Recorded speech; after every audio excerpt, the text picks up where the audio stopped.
ఇప్పటిదాకా ప్రతి సందర్భంలోనూ తోడుగా ఉంటూ వస్తా ఉన్న నా చెల్లెమ్మలకు, నా తమ్ముళ్లకు,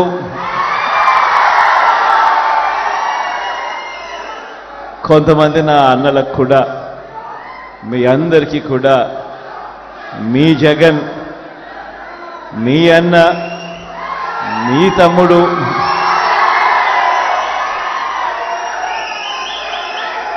పేరు పేరున రెండు చేతులు జోడించి శిరస్సు వంచి కృతజ్ఞతలు తెలుపుతా ఉన్నాడు.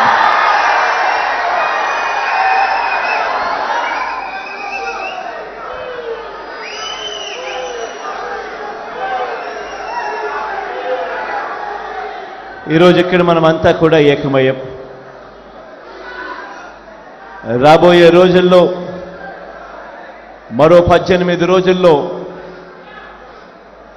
జరగబోతా ఉన్న ఎన్నికల కురుక్షేత్రంలో ఈరోజు మనమంతా కూడా క్రియాశీలకంగా పార్టిసిపేట్ చేసే కార్యక్రమంలో ఈరోజు అందరం కూడా షేర్ చేసుకునే విషయంలో ఈరోజు అందరం ఏకమయ్యాం. ఈరోజు నేను మీ అందరితో కూడా ఒకటే చెప్తా ఉన్నా, మనకు ఒకవైపున చూస్తే మనకు అటువైపు ఉన్న బలాలు మన దగ్గర లేవు. అటువైపు మనం యుద్ధం చేస్తూ ఉన్నది ఎవరితో అని చెప్పి చూస్తే ఇటువైపున కేవలం మీ జగన్ ఒకే ఒక్కడు ఇటువైపున కనిపిస్తాడు.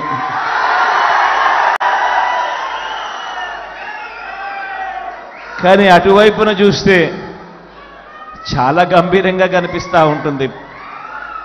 వాళ్ళ కూటమిలో వాళ్ళను చూస్తూ ఉన్నప్పుడు ఒక్క జగన్ మీద ఒక చంద్రబాబు, ఒక దత్తపుత్రుడు,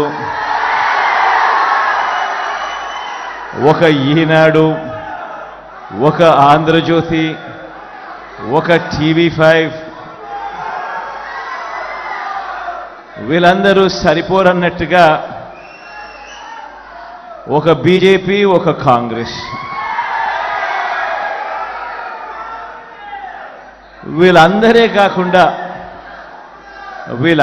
కాకుండా మనం యుద్ధం చేస్తూ ఉన్నది ఎవరితో అనంటే వీళ్ళ కుట్రలతో చేస్తూ ఉన్నాం, వీళ్ళ కుతంత్రాలతో యుద్ధం చేస్తూ ఉన్నాం, వీళ్ళ అబద్ధాలతో యుద్ధం చేస్తూ ఉన్నాం, వీళ్ళ మోసాలతో యుద్ధం చేస్తూ ఉన్నాం.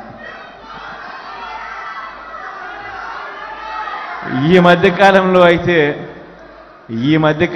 అయితే వాళ్ళ ఉక్రోషం ఏ స్థాయిలోకి వెళ్ళిపోయింది అనంటే చివరికి సోషల్ మీడియాలో మీ జగన్కు అంటే వాళ్ళ అన్నకు తాను సపోర్ట్ చేసింది అని, ఆ సపోర్ట్ కూడా పాపం తాను ఎందుకు చేసింది అనంటే తాను జగనన్న చేసిన మంచితో తాను కూడా బాగుపడింది అని, జగనన్న వల్ల తనకు ఇల్లు వచ్చిందని, ఇంటి స్థలం వచ్చిందని, మిగిలిన పథకాలు కూడా జగనన్న వల్ల వచ్చాయని తన సంతోషాన్ని తాను సోషల్ మీడియాలో పాలు పంచుకుంటే ఏకంగా ఆ గీతాంజలి అనే నా చెల్లెల్ని ఎంత దారుణంగా ట్రోల్ చేశారో అందరం కూడా చూసాం.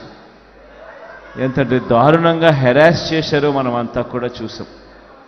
చివరికి ఆ చెల్లి సూసైడ్ చేసుకునేంత దూరం కూడా పోయింది అని అంటే నిజంగా ఈ వ్యవస్థ అన్నది ఎంత దారుణంగా చెడిపోయింది అని చెప్పడానికి ఇదొక నిదర్శనం. ఇంతకుముందు నేను చెప్పా, జగన్ ఇటువైపున ఒకే ఒక్కడు, అటువైపున చూస్తే ఇంతమందికి తోడు కుట్రలు, కుతంత్రాలు, అబద్ధాలు, మోసాలు, బెదిరింపులు, హెరాస్మెంటు అన్నీ కూడా జరుగుతూ ఉన్నాయి. మరి ఇంతమందితో, ఇన్ని కుట్రలతో, ఇన్ని ఇబ్బందుల మధ్య